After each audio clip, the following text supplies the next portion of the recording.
रस्त्याने आईसोबत पायी जाणाऱ्या तरुणीचे अपहरण, नवऱ्याने मित्रांसोबत रचला कट.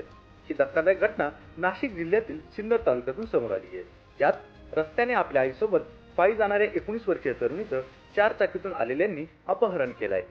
घटना सीसीटीव्ही कॅमेऱ्यात कैद झाली असून हा व्हिडिओ आता सोशल मीडियावर व्हायरल झालाय. दरम्यान अपहरण करणारा तरुण हा त्या युवतीचा पती असल्याची माहिती समोर आली आहे.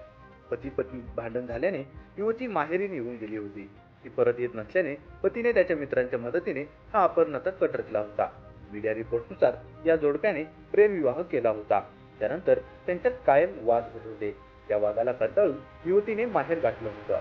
पत्नी सासरी येत नसल्याने पतीने मित्रांसोबत मिळून तिच्या अपहरणाचा प्लॅन आखला.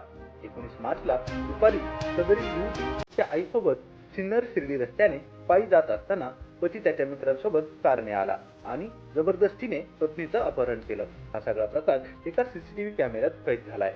त्यात दिसतंय की युवतीचे अपहरण करताना तिच्या आईला देखील मारहाण करण्यात आली आहे. दरम्यान घटनेची माहिती पोलिसांना मिळताच त्यांनी तपासाची चक्रे फिरवली आणि अपहरण झालेल्या पत्नीची शिर्डी बस स्थानक परिसरातून सुटका केली आहे. अपहरण करणारा पती वैभव पवार विरोधात सिन्नरच्या भावी पोलिसांत गुन्हा दाखल करण्यात आला असून त्याला अटक करण्यात आली आहे. तसेच त्याच्या फरार साथीदारांचा पोलिसांकडून शोध सुरू आहे.